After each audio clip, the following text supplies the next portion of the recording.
Bonjour, je suis Benjamin Peranchon. Aujourd'hui, nous allons parler de comportement compulsif.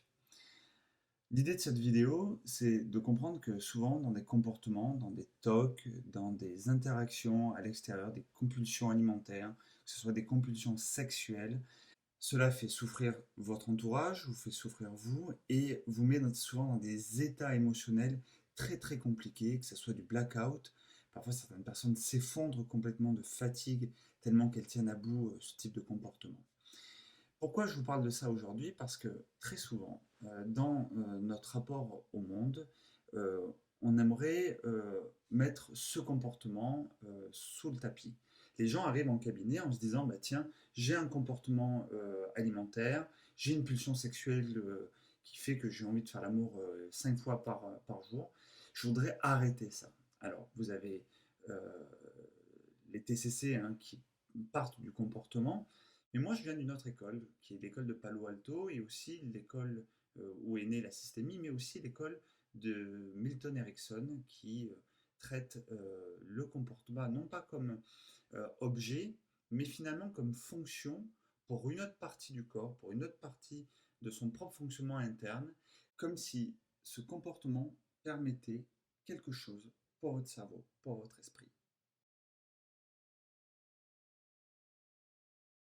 Imaginons que finalement, nous, dans nos interactions, dans notre manière d'interagir avec le monde extérieur, nous sommes un peu comme un barrage finalement. On ne peut pas s'épandre, on ne nous a pas appris à ça. Et puis la vie est assez compliquée pour que parfois on ait besoin de se retenir, des fois on a besoin de parler, des fois on a besoin de se positionner, des fois on a besoin de prendre du recul. Ça, c'est notre réserve émotionnelle qui nous permet de le faire.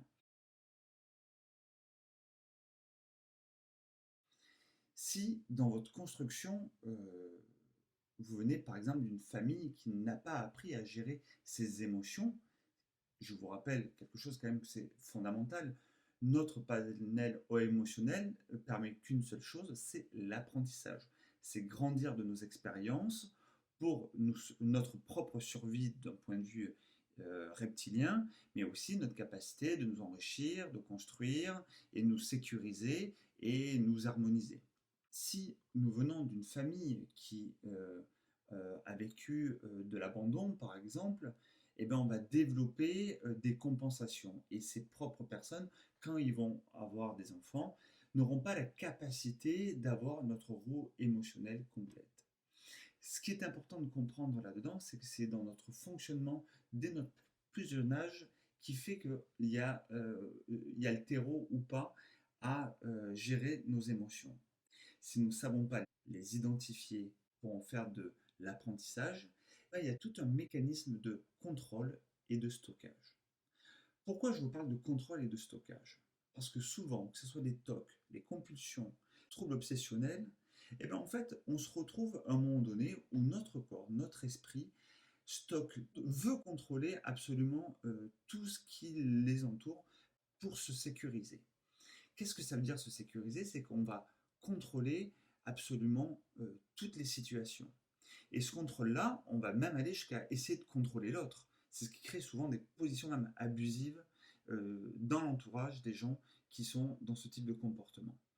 Et le fait de vouloir contrôler l'incontrôlable, d'aller à l'extérieur, ben c'est comme un barrage où on oublie de d'ouvrir les vannes, où on va laisser l'eau monter jusqu'à un point d'emergency, vraiment de saturation, où les vannes vont s'ouvrir toutes seules.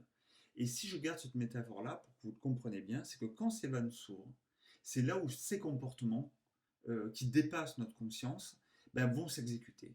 Et c'est parce que nous avons laissé monter l'eau, parce qu'on n'a pas appris à faire résilience, parce qu'on n'a pas appris à identifier des émotions et à lâcher prise à certains endroits, qu'on va avoir ces troubles.